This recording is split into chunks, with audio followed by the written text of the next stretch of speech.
I like the back and forth. Now remember, Nick, he's younger than you even. He grew up with social media. He said, I love the back and forth, and I've got the time. So he doesn't think it's a big deal. Now, he's used this terrible language. It was private, and unfortunately, that's how some men talk privately. We all know that, locker room talk, all that stuff. But it really makes him look bad. And, Nick, to your point, he keeps getting burned, right? You got the burner accounts. Now you've got this episode. You've had other episodes where social media keeps burning him, but he doesn't seem to want to back off from it because he likes doing it. It is incomprehensible that this story exists for any other athlete of his stature. It seems like across the board in all of our major sports, KD's going to be a billionaire one day. He's one of the 15 greatest players in the history of the league. And he is younger than me, but he's a 32-year-old grown man. And at some point, you've got to grow up. And that's not me being unfair. That is what someone close to him should have told him a long time ago. You got to either delete the apps or grow up because they're not good for you, I would imagine, personally, mentally, and they're certainly not good for your brand, whatever that is at this point. All right, we're going to shift back to football. The Patriots, they got a decision to make a quarterback. Which guy ends up on? You're talking hoops now. Sixers sitting pretty this morning, just a half a game behind the Nets. They'll be even prettier come Saturday when they get Joel Embiid back. The former front-runner for MVP expected back after missing 16 games. A lot going on here. We got Chris Broussard with us to help unpack. Start with you, Broussard. Do you think Embiid's return thrusts him right back into that MVP picture? I don't. I don't want to rule it out 100%, but he's missed 16 games in the 40 years that the media has been voting for the award. No one's ever won MVP missing that many games, and that's in 82-game seasons. The most is Allen Iverson with 11 games in an 82-game season. Embiid's missed 16 in 72. And let's not be fooled, because of probably necessary load management going forward, he's going to miss a few more games, even if he stays healthy. So he's probably out of it. Nick brought this up a couple weeks ago, and he was right. This is an odd year. It's going to be an odd year for the MVP winner. If Embiid's out because he missed too many games, LeBron's probably out because he missed too many games. Now James Harden got hurt last night with a hamstring. And we'll see how many games he's missed. But obviously, some guys are like Nick, some voters holding Houston against him. So now you start looking at a guy like Chris Paul. I know Nick likes Chris Paul. He's averaging fewer than 16 points a game. He's 5th in the league in assists, and he's 40th in PER. I know Wiles likes the PER. He's 40th. So I don't, and then you can argue that Devin Booker, it's arguable who's their MVP. I think now a Nikola Jokic, who a lot of people already have first, they're the 5th seed in Denver. But this could be the year that a guy that low makes it, because his numbers are through the roof. He's almost averaging a triple-double. And his PER, according to ESPN, is on pace to be the best ever by a mile. So I think Nikola Jokic, or even maybe a Dame Lillard, could sneak into this because some other guys are injured. Well, so, Chris, let's stay right here. I have James Harden, the beard. And then I have Embiid, I have Jokic right there, and then we also have LeBron James. We don't know when LeBron James is coming back. That's how I have it. So here's the deal. When you look at James Harden, what he's doing, to me, he's the clear-cut favorite because he could potentially end this season averaging a triple-double after the All-Star break. So that's why I have James Harden there. A couple weeks ago, you shared your criteria. You've been voting for the MVP for years now. And one of the things that you talked about was a historical precedent. Right? So now you look at Embiid. Embiid is a 7-footer, 52, 42, 86. That's his percentages. So when you think about that, Chris, I'm pushing back on you and I'm asking you the question, does that not lean into part of your criteria when you talk about historical precedent? This is Olajuwon.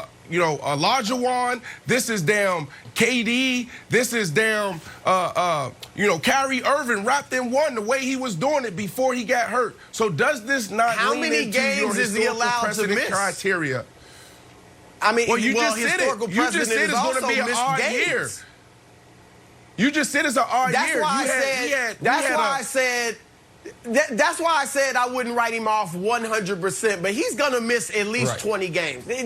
That's just too many. And precedent, Jokic, like I said, according to ESPN, now there's different PER metrics, but no one's ever had a PER above 32 or even 32, I don't believe, in a season.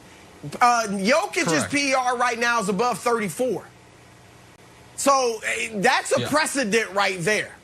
Listen, and so to the point on Jokic, the historical precedent that hurts him is the Nuggets are still 5th in the West. I'm going to add 2 names to the list. One of them that you mentioned briefly, Broussard, and is that in Damian Lillard. They got the same record as the Nuggets. And I also think Luka, if you look, at last check, Luka's 29, 8, and 9 and plays almost every night. And I think that his team's going to be surging near the end of the year. But when Embiid got hurt, I threw him out. And by the way, the day before Embiid got hurt, I had said he had overtaken LeBron as the MVP leader. But I threw him out because it's like, okay, he's going to miss too many games. But no matter who the MVP is, and this is the point I was making a couple weeks ago, and the point that Broussard reiterated, it's going to be something we've never seen before, except for one guy, and I'll tell you who that guy is in a minute. Because LeBron's going to miss a bunch of games. Embiid's already missed a bunch of games. So that's the precedent there. Right now, it looks like Jokic and Dame and Luka, their team's not going to be a top 2 or 3 seed, as it always has been since the media's been voting, except for Russell Westbrook's MVP year. And James Harden, we've never had an MVP play for 2 different teams. There's only one guy who it's like, wait, he plays every night. His numbers are unbelievable. The team's a top 3 seed. And it's Giannis.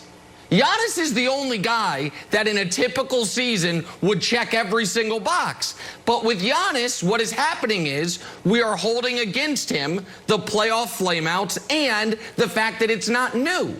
And so Wild's like, I do think that Embiid is still very alive. Because I think the Sixers are going to finish with the 1 seed. He didn't miss as much time as I thought he was, and his numbers are going to be out of this world. But it is going to be, can you win MVP playing 52 games out of 72, or is Giannis going to win a 3rd straight? There's going to be 8 guys you can make a legitimate case for. Right. Okay, so I'm going to throw it to Broussard since you've got your vote, Broussard. Let's say the Sixers don't win, right? Let's say the Bucks come in 1st place. Are you going to say, I don't know, I voted for this guy back-to-back years. I don't want to put him in like the Larry Bird category right now, 3 consecutive MVPs. Is that fair to Giannis if he brings the Bucks to the #1 seed? He's playing astronomically well.